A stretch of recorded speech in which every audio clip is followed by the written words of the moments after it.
19년 전 이곳에 교회를 세우시고 우리 교회를 사용하셔서 하나님의 나라를 확장하는 일에 사용해 주신 우리 하나님 앞에 모든 영광을 올립니다. 19주년 축제절을 맞아서 어떤 말씀을 전할까. 매년 제가 그 외부에 강사를 초빙했고 또 특별히 제주교수를 초빙해서 말씀을 들었는데 이번에는 안 되겠다, 제가 해야 되겠다 이런 생각이 들어서 제가 말씀을 준비했습니다. 어떤 말씀을 전할까 생각하다가 위대한 교회라는 주제를 가지고 말씀을 전하는 것이 좋겠다 이런 생각이 들었습니다. 위대한 교회, 위대한 교회. 우리가 모였기 때문에 위대하게 교회가 되는 건 아닙니다. 왜 위대한 교회냐? 하나님의 나라를 확장하는 기관이기 때문에 교회는 위대합니다. 하나님의 일을 하기 때문에 위대한 겁니다. 하나님께서 임재하고 계시기 때문에 교회는 위대한 겁니다. 우리가 사회에서 뭐 권력가가 있고 사회에서 재벌이 있고 그래서 교회가 위대한 건 아니에요. 그래봤자 다 죄인들의 모임이니까, 죄인들이 모인 거니까. 그렇기 때문에 사람의 관점에서 보면은 사람은 위대한 거 아닙니다. 하나님께서 임하시는 교회, 하나님께서 세우신 곳이 교회이기 때문에 교회는 위대한 것입니다. 18세기 근대 선교의 문을 연 사람이라고 선교학에서 평가하는 사람이 있습니다. 그 사람은 바로 윌리엄 캐리라는 그런 사람입니다. 그 사람이 굉장히 유명한 사람이죠. 근대 선교의 문을 연 사람, 근대 선교의 대학자라고도 불렸고 그 나름대로 또 인도에 가서 평생을 사역했던 그런 사람입니다. 미국의 LA 쪽에는 윌리엄 캐리 도서관이 있고 윌리엄 캐리 학교가 있습니다. 그래서 제가 오래 전에 논문을 쓰러 갈 때에 윌리엄 캐리 기숙사에 거기에 잠시 머문 적이 있습니다. 굉장히 학교가 좋아요. 기숙사도 좋고 그러한 곳입니다. 이 윌리엄 캐리가 아주 유명한 말을 했죠. 침례교 소속 선교사님인데 하나님으로부터 위대한 일을 기대하고 하나님을 위해 위대한 일을 시도하라 이렇게 말했습니다. 이게 윌리엄 캐리의 아주 멋있는 말입니다. 그래서 많은 사람들이 이 말을 인용하죠. 하나님을 위해서 하나님으로부터 위대한 일을 기대하고 하나님을 위해 위대한 일을 시도하라 라는 얘기입니다. 하나님으로부터 위대한 일을 기대하려면 내가 위대한 일을 해야 된다는 얘기죠. 그는 그 말처럼 인도 선교에 그야말로 한 생을 바치면서 헌신했습니다. 이 세상에서 가장 위대한 일은 선교요, 사람 살리는 일이 가장 위대한 일이라고 캐리는 생각했던 것이죠. 미국 캘리포니아주 오렌지 카운티의 레이크 포레트에 있는 유명한 교회죠. 세들백 교회라는 교회가 있습니다. 거기에서 그 교회를 개척하고 목회를 했던 릭 워렌 목사님, 우리 한국에는 목적이 이끄는 삶이라는 책이 소개가 되었죠. 우리말로 번역도 다 된 그러한 책입니다. 굉장히 유명한 책이죠. 그 청년들 치고는 아마 대부분의 청년들이 읽은 그러한 책이라고 볼 수 있습니다. 이 목사님은 그야말로 The Great Church, 위대한 교회를 만들기를 소망하면서 1980년에 교회를 세웠죠. 릭 워렌 목사님은 이렇게 말했습니다. 네 가지의 가치를 말했습니다. 먼저 첫째는 위대한 계명, 위대한 계명입니다. The Great Commandment, 위대한 계명. 두 번째는 위대한 명령입니다. The Great Commission, 위대한 명령. 그리고 세 번째는 위대한 헌신입니다. The Great Commitment, 위대한 헌신입니다. 이렇게 위대한 계명, 위대한 명령에 위대한 헌신을 할 때 The Great Church가 만들어진다. 위대한 교회가 만들어진다. 이렇게 말을 했습니다. 그래서 릭 워렌 목사님의 이 큰 주제를 가지고 제가 오늘 세부적인 것을 한번 좀 보충해서 말씀을 드리고, 우리 교회도 위대한 교회를 만들기 위해서 어떻게 해야 되는가, 어떻게 하면 좋을까, 위대한 교회를 만들기 위해서 어떻게 하면 좋을까, 이거에 대해서 함께 말씀을 나누기를 원합니다. 위대한 교회를 위해서 첫째는 위대한 계명을 알아야 됩니다. 하나님의 위대한 계명을 우리가 실천하셔야 된다라는 얘기죠. 오늘 본문 마태복음 22장 37절 40절 말씀이 그 말씀이죠. 예수께서 이르시되 내 마음을 다하고 목숨을 다하고 뜻을 다하여 주 너의 하나님을 사랑하라 하셨으니 이것이 크고 몇 번째 되는 계명? 첫 번째 되는 계명이다. 그리고 둘째도 그와 같으니 내 이웃을 자신과 같이 사랑하라 하셨으니 이 두 계명이 온 율법과 선지자의 강령이니라. 온 율법과 선지자의 말을 종합해보면 그러니까 성경 66권을 다 종합해서 말하면은 우리 하나님께서 10계명으로 요약할 수 있어요. 하나님 성경 66권을 잘 이렇게 신구약 성경을 다 한번 이렇게 추려가지고 한번 만들어보자. 10개 만들어. 이 말씀이 도대체 뭐냐? 결국에는 하나님과 인간관계를 얘기하는 거거든요. 그 10계명을 통해서 1계명부터 4계명 하나님과의 관계, 5계명부터 6계명, 10계명까지 인간과 인간 사이의 수평관계, 이거에 대해서 설명하는 것이 10계명입니다. 그 10계명을 또 한번 기억해라. 10계명을 또 기억해라. 그러면은 이 말씀이에요. 이 말씀. 그래서 온 율법과 선지자의 대강령이라, 온 율법과 선지자가 가리키는 말이 바로 이 말이다 라는 얘기예요. 이 말이다. 그것은 뭐냐? 하나님 사랑, 이웃 사랑. 이 두 가지라는, 이게 바로 The Great Commandment라는 최고의 명의, 위대한 계명이다 라는 얘기입니다. 첫째는 하나님 사랑입니다. 하나님 사랑.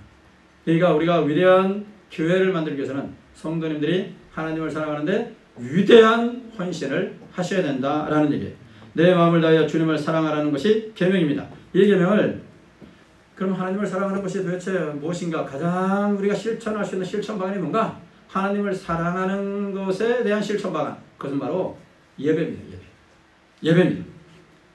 어떻게 마음을 다하여 하나님을 사랑하는가? 그분을 예배함으로써 하나님께 예배를 드림으로 하나님에 대한 사랑을 표현하는 겁니다. 여러분, 예배는 내가 하나님을 사랑합니다 라는 이러한 표현이에요. 여러분들께서 지금 하나님 전에 오셨습니다. 내가 하나님을 사랑합니다 라고 표현하는 것이 바로 예배입니다. 예배는 그 어느 것보다도, 그 무엇보다도 중요한 겁니다. 예배보다 앞서는 것은 없습니다. 정말로 하나님을 사랑하는 사람은 예배를 소중하게 여깁니다. 예배에 그야말로 목숨 겁니다. 과거 우리의 믿음의 선진들은 예배를 정말로 소중하게 여겼습니다. 새벽자단을 쌓으면서 하나님 앞에 눈물로 나라와 민족을 위해 기도했고, 또 가정의 복음화를 위해서 기도했습니다. 주일 성수는 더 말할 필요가 없습니다. 주일 성수를 정말로 생명처럼 여기며 살았습니다. 이게 우리 믿음의 선진들의 신앙 생활이었어요. 하나님을 사랑하는 사람은 여러분 예배를 소중하게 생각한다는 것입니다. 우리 교회가 원하고 바라기는 예배가 살아있는 교회 되기를 예수님의 이름으로 축복합니다. 예배에 감동이 있고 감격이 있는 교회, 예배에 성령 충만하고 말씀 충만하고 예배를 통하여 이적과 기적의 역사를 체험하는 그러한 예배가 되기를 원합니다. 그러기 위해서는 자연적으로 자동적으로 이것이 이루어지는 것이 아니에요. 성도들이 위대한 헌신이 있어야 됩니다. 목사는 목사 나름대로 하나님의 말씀을 정말로 최선을 다해 준비해야 되고, 위대한 헌신을 성도들이 하셔야 된다는 얘기예요. 예배를 소중히 생각하고 어떤 형편 속에서도 예배 드리기 위해 교회로 오셔서 적극적으로 예배에 동참하는 자세가 있어야 됩니다. 이게 바로 위대한 헌신을 하는 거예요. 예배는 우리 신앙생활의 기초이면서 가장 중요한 요소입니다. 예배를 등하시고 예배를 소홀히 하고서 그 후에 아무리 봉사를 한다 할지라도요, 이건 안 되는 겁니다. 이건 안 되는 거예요. 기초가 완전히 무너져 버리는 겁니다. 예배가 살아있는 교회가 위대한 교회를 만드는 것입니다. 위대한 계명 가운데 둘째는 내 이웃을 자신과 같이 사랑하라는 거예요. 이웃사랑입니다. 이웃사랑 여기서 주목되는 성경 구절이 있죠. 누가복음 10장에 그 내용이 있는데, 누가복음 10장은 선한 사마리아 사람 비유라고 말을 많이 합니다. 선한 사마리아 사람, 사마리아인이 예루살렘에서 여리고로 내려가는 것이요. 여리고로 내려가면서 저 봤는데 강도가 만난 사람이 있어요. 다 죽어가는 사람 만났죠. 근데 그 전에 제사장이 지나갔고, 그러니까 목사들이, 요즘으로 말하면 목사들이 지나갔고, 그리고 거룩한 백성들, 예수를 믿는 거룩한 백성들이라고 할 수 있는 레위인들이 지나갔어요. 지나가다가 강도를 만났어요. 강도 만난 사람을 봤어요. 강도 만난 사람을 봤는데, 이거냐, 여기 강도 출혈 지역이구나, 위험 지역이네, 범죄 다발 지역이네, 이거 빨리 도망가야지 하면서 막 도망갑니다. 자기도 어떻게 될까 봐. 그런데 이 사마리아 사람은 정말로 당시의 유대인들에게 괄시받던 민족이에요. 혼혈 쪽이 있다고 해가지고 괄시받던 민족이에요. 정통 그리스도인들의 정통 유대교를 지키지 않았기 때문에 괄시받던 민족이에요. 근데 사마리아 사람이 지나가다가 유대인 남자를 봤단 말이에요. 강도 만난 사람, 아이고 불쌍해라. 성경에 보니까 그 남자를 봤다고 그랬어요. 그 남자를 보고서 어떤 마음이 들었냐면은, 그를 보고 불쌍히 여겨, 이렇게 말, 불쌍히 여기는 마음이 있었다라는 얘기예요. 그래서 그를 데리고 가서 치료해주고 응급처치를 해주고, 그 다음에 주막으로 데려갔단 말이에요. 주막으로 데려가가지고 치료를 부탁했다는 말이에요. 자기의 돈을 들였다는 얘기죠. 이게 바로 이웃사랑이다. 팀 켈러라는 목사님이 계십니다. 뉴욕 한복판에 리드머 장로교회를 개척하여 사람을 주께로 인도한, 수많은 사람을 주께로 인도한 그런 목사님이시죠. 2023년에 하나님의 부름을 받고 이 땅을 떠나셨지만, 우리 제가 전공하는 어버미션 이 도시선교의 세계적인 권위자입니다. 그러니까 제가 많이 배워야 될 그러한 분이고, 물론 혼자 잡으시면 미국에는 팀 켈러 목사님이 있지만 한국에는 내가 있다 하면서 제가 자부심을 갖고 있지만은 정말로 제가 많이 배워야 될, 제 전공 분야에서 많이 배워야 될 그런 분인데, 세계적인 대학자, 신학자고 목회자고 선교 실천가, 선교 전략가라고 하는 분입니다. 이분이 쓰신 책을 이번에 제가 읽지는 않았어요. 솔직히 뭐 이건 읽었다고 그러면 거짓말이니까. 제가 지금 학교에서 총신대학원에서 가르치는 석박사 과정의 한 목사님, 박사 과정에 있는 목사님께서 제가 숙제를 해줬거든요. 우리 석박사 학생들 가운데 학생들 중에 이제 어버미션, 도시선교에 관계된 책 한 권씩 다 읽고 요약하고, 그 다음에 지역선교, 지역선교 전략을, 로컬 미션 전략을 세워라. 그래서 그걸 페이퍼 15장 이외로 제출해라. 발표하고 제출하고. 근데 지난주에 이분이 발표를 했어요. 이분이 서울의 장충동에 있는 아주 유명한 교회 부목사님이신데, 그 목사님이 발표를 했습니다. 여리고 가는 길, 여리고 가는 길이라는 팀 켈러 목사님의 책이 있습니다. 그 책에서 팀 켈러 목사님은 이렇게 묻습니다.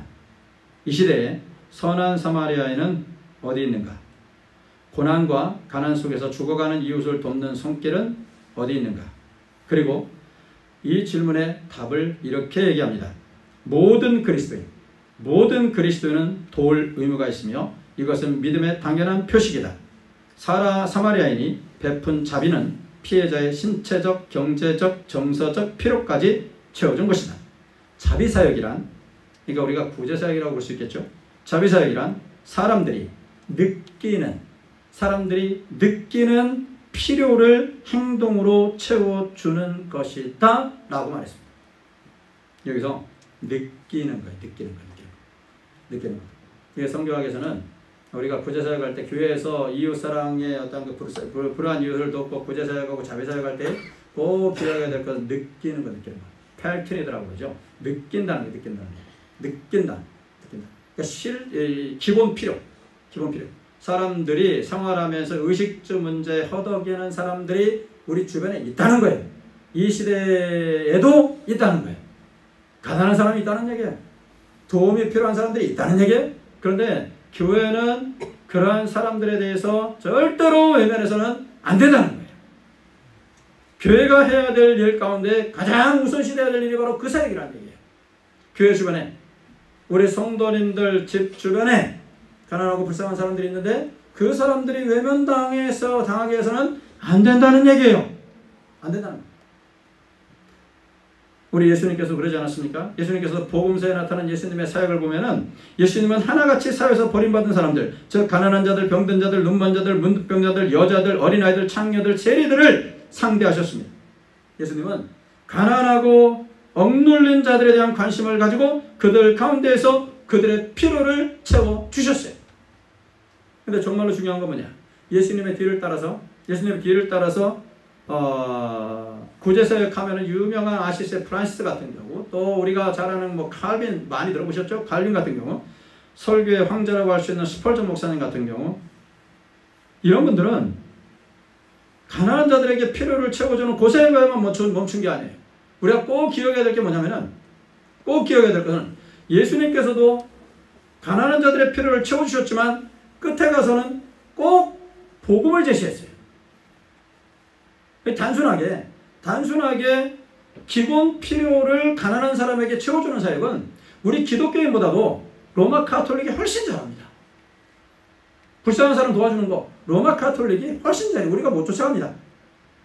근데 그것만 하면은 우리 교회가 다른 사회기관하고 다를 것이 아무것도 없어요.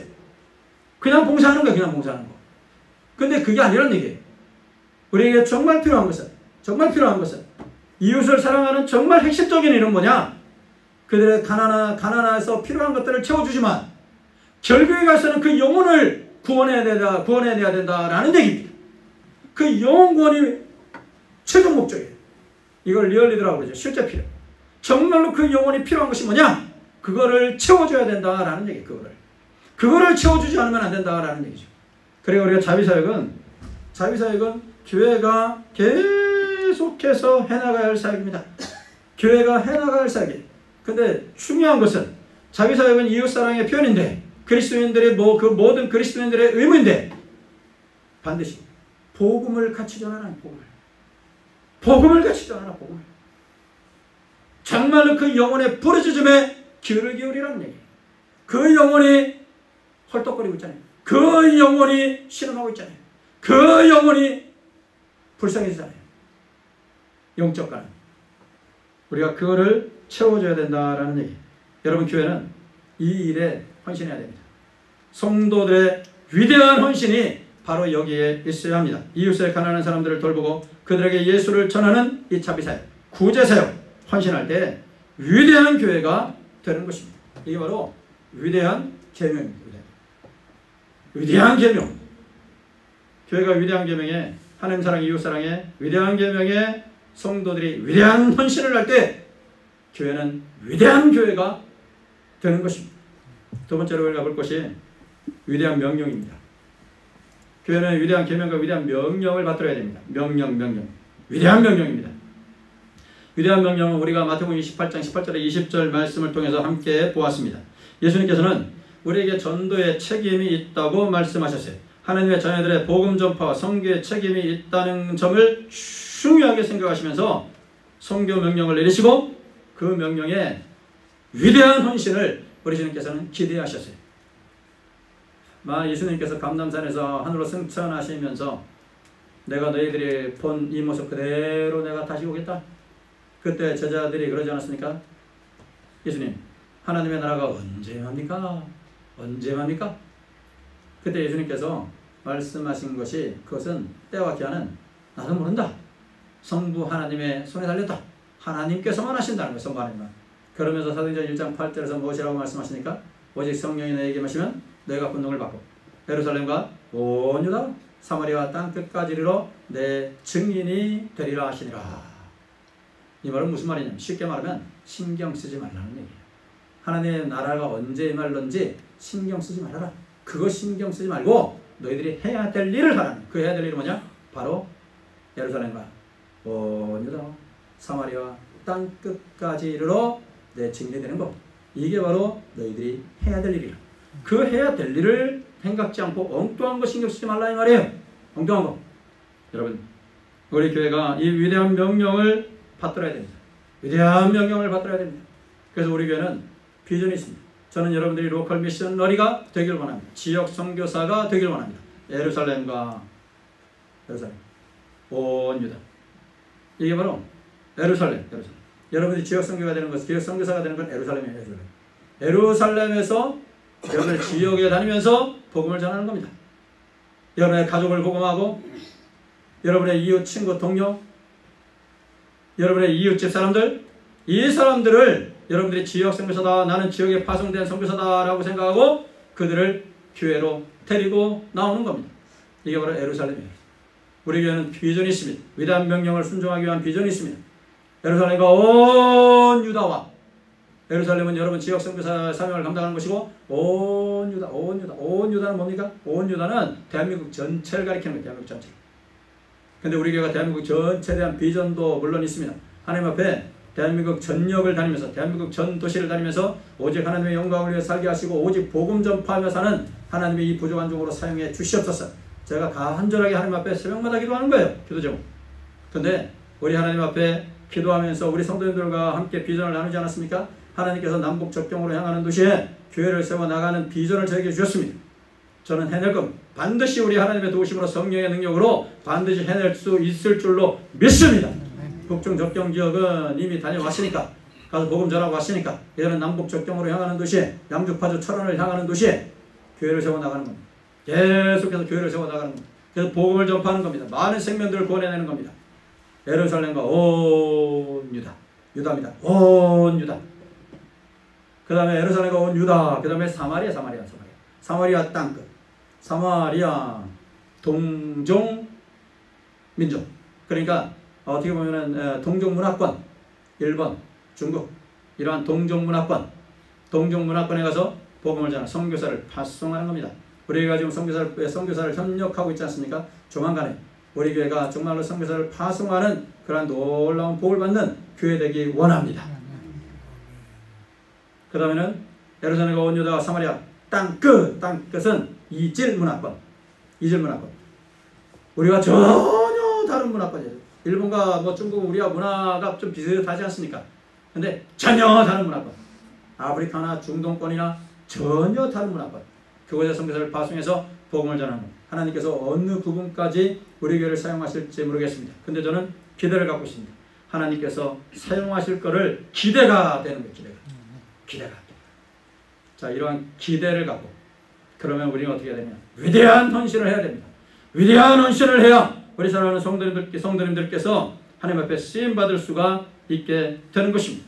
위대한 헌신을 하는 거예요. 저도 하나님 앞에 위대한 헌신을 하는 겁니다. 남들이 하지 못하는 위대한 헌신을 할 때 하나님께서 우리 교회와 이 부족한 종과 사랑하는 우리 성도님들을 사용하실 줄로 믿습니다. 위대한 계명, 위대한 명령에 위대한 헌신을 해야 위대한 교회로 하나님의 나라 확장을 위해서 우리가 쓰임받을 수가 있습니다. 랄프 윈터라는 아주 유명한 선교학자의 선교사의 선교 전략가가 있습니다.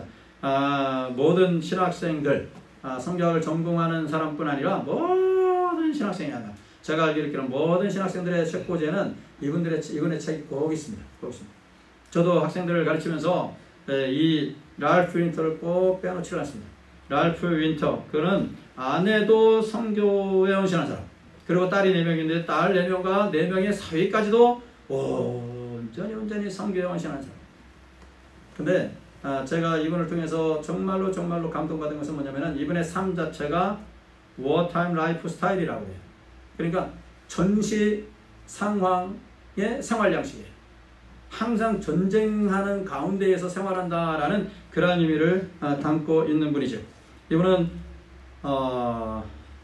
캘리포니아 쪽에 파사데나에 퓰러 신학교가 있는데 그 퓰러 신학교에서 교생활을 한 10여 년 했어요. 10여 년 했었는데 그 안정된 직장, 교수직은 정말 안정된 직장 아닙니까? 우리나라도 역시 마찬가지고 교수직은 안정된 직장이에요. 그러니까 뭐 페이도 많고 누가 뭐라고 할 수도 없고, 그러니까 정교수로 딱 시작만 하면은 안정된 직장이죠. 근데 이 유명하신 분이 거기서 10년 동안의 어떤 사역을 간두고 평안하고 안정적인 직장을 딱 간두고 이제 선교사로 떠납니다. 과테말라에서 10년 동안 사역하고 와서 교생활하고 그 다음에 그 직을 간두고 그 다음에 세계 협회를 하나 만들어요. 협회를. 그러니까 미국 세계 선교센터를 만듭니다. 거기서 이제 평생을 사역하게 돼요. 근데 너무너무 감동한 것은 뭐냐면은 돈을 엄청나게 아낍니다. 돈을 엄청나게 아껴요. 근데 선교를 위해서는 아끼잖아요. 그 당시로 보면은 최신형 컴퓨터 장비를 이 센터에 들어놓은 거예요. 선교 사역을 위해서. 그리고 뭐 이렇게 선교비를 보낸다든가 또 선교 편지를 보낸다든가 이런 거는 가장 빠른 항공 속달 요금을 치르고 너무 비싼데 그럼에도 불구하고 주저하지 않았어요. 그러니까 선교를 위해서는 모든 걸 아끼지 않았어요. 그런데 자신의 몰고 다니는 차는 1965년 고물단지 스테이션 웨건을 타고 다녔다는 겁니다. 30마일을 다녔다고 해요. 그리고 봄, 여름, 가을, 겨울 늘 허름한 청색 코트만 거치고 다녔다는 겁니다. 자신의 삶에는 그렇게 투자하지 않고 선교하는 일에 복음 전하는 일에 위대한 헌신을 한 사람이라고 말을 할 수가 있습니다. 위대한 헌신이 하나님을 위해서 위대한 일을 할 수가 있는 것입니다. 위대한 헌신을 해야 하나님께서 위대하게 그를 사용하시는 겁니다. 우리가 익히 들어 알고 있는, 제가 수없이 강조한 로버트 토마스 목사님에 대해서는 우리가 거의 막 머릿속에 다 외우고 계실 거예요. 이 목사님의 위대한 헌신으로, 이 선교사님의 위대한 헌신으로 한국교회 성장의 밑거름이 되지 않았습니까? 잠깐 내용의 전체적인 스토리를 약간 요약해보면, 다는 말씀 안 드리고 조선 선교에 불붙는 이 사명감으로 토마스 목사님이 제너럴 셔먼호를 타고 대동강변을 향해서 오지 않습니까? 배는 자초되고 양각도라는 곳에서 자초되고, 당시에 쇄국 정책으로 우리 조선의 문이 열리지 않았고, 그래서 통상을 서로 이제 얘기하는 과정 속에서 이게 틀어지고, 그래서 조선 강군이 배에 불을 지르지 않았습니다. 제대로 시험원에 불을 질렀잖아요. 그곳에 타고 있던 사람들이 다 뿌트로 막 나옵니다. 올라오는 족족 다 죽여버립니다. 조선 강군이 다 죽여버려요. 토마스 선교사님도 성경을 몇 번 몸에 물에 안 적게 하고, 그러고서 무토로 올라옵니다. 무토로 올라오자마자 병졸 박충권이라는 사람이 다 기다리고 있지 않습니까? 그때 토마스 선교사님은 잠시 멈추게 하고 하나님 앞에 최후 기도를 드리지 않습니다. 최후 기도를 드리고 그 다음에 갖고 나온 이 성경, 중국말로 된 이 성경을 전달하지 않습니다. 야소, 야소, 야소, 예수, 예수, 예수 하면 전달하지 않습니다. 근데 박충근은 그걸 받지도 않고 그냥 쳐서 죽이지 않습니까? 26살. 자신의 아내는 2년 8개월 전에 이미 하나님 앞에 부르고 갈 거예요. 26살의 젊은이가 대동강변에 피를 뿌렸습니다. 그 옛날 터툴리안이라는 신학자가 그랬죠. 순교는 교회 성장의 씨앗이다. 이런 말을 했어요. 이 토마스의 대동강변에서 뿌린 그 순교의 피가, 그가 죽은 그날부터 시작이 되지 않았습니까? 그날부터 시작합니다. 박충근이 집에 가가지고서 마음에 감동을 받지 않습니까? 야, 도대체 그 성경이 도대체 뭐길래 나한테 이렇게 전해주려고 했을까? 궁금해가지고 밤에 몰래 가가지고 흩어진 성경을 주워가지고서 그걸 읽습니다. 그리고 예수를 믿게 되는 역사가 일어나게 된 것입니다. 당시에 최치량이라는 12살짜리 성경을 주워가지고서 이거는 금서니까 이거 읽으면 안 돼 하고서 당시에 관아에 있는 박영식에게 이 성경책을 갖다 줍니다. 이 금서니까 마치 삐라 주웠듯이 갖다 줍니다. 박영식이, 야, 이거 성경 이거 근데 질이 좋네. 낱장으로 됐겠다. 아, 이거 우리 집에 가서 도배해야 되겠다 하고서 집에 가서 그걸 가지고 한 장씩 한 장씩 찍어가지고 자기 집 도배를 하지 않습니까? 성경책을 가지고. 성경책 2권이면은 당시에 방 2개쯤은 했어요. 다 도배를 하지 않습니까? 그런데 생각해 보십시오. 성경으로 도배된지 앉으나 서나 누우나 뭐하나 보이는 건 하나님의 말씀밖에 안 보이잖아요. 그러니까 읽기 싫어도 눈이 떠 있으니까 읽게 되더라라는 얘기. 하나님의 말씀을 읽고 박영식이가 회개하는 역사가 일어나지 않았습니까? 그 당시에, 그 다음에 이 박영식이가 회개하고 영주교의 당시 장로가 되지 않았습니까? 놀라운 일이 벌어지는 것입니다. 바로 성경으로 도배된 이 집, 성경으로 도배된 이 집이 최초의 교회, 널다리꼴 교회가 된 것입니다. 이 널다리꼴 교회가요, 또 어떻게 연결되는지 아십니까? 바로 1907년도 1월 14일부터 15일 평양에 놀라운 영적 대각성 운동이 일어나지 않았습니까? 평양 장대현교회에서. 전무후무한 역사. 사도행전 2장에 나타난 그 하나님의 임재하심, 성령의 임재하심, 그 전에도 없었고 그 후에도 지금까지 일어나지 않았던 성령의 강력한 역사가 1907년도 평양 장대현교회에 강력하게 임하지 않았습니까? 평양 대부흥운동. 평양 대부흥운동과 토마스의 순교가 이렇게 연결된다는 사실, 여러분 얼마나 놀라운 일입니까? 평양 대부흥운동이 기생과 환락의 도시 평양을 동방의 예루살렘으로 바꿔놓았고 한국교회사의 기적을 낳았다는 사실을 고려할 때 일찍이 터툴리안이 말한 바 순교는 교회의 씨라는 이 진리는 한국교회사에도 그대로 적용이 되는 말씀입니다. 비록 26살의 젊은이가 한국 선교를 본격적으로 시작도 하지 못하고 세상을 떠났지만은 토마스의 위대한 헌신은 한국교회의 태동과 성장과 발전의 중요한 밑거름이 되었던 것입니다. 위대한 교회를 만들기 위해서, 우리 포도나무교회가 정말로 위대한 교회가 되기 위해서 위대한 일, 즉 위대한 계명과 위대한 명령에 위대한 헌신을 통해서 오늘을 기점으로 다시 한번 우리 교회가 하나님 나라 확장을 위해서 위대하게 쓰임받는 그러한 우리 포도나무교회가 되기를 예수님의 이름으로 축복합니다.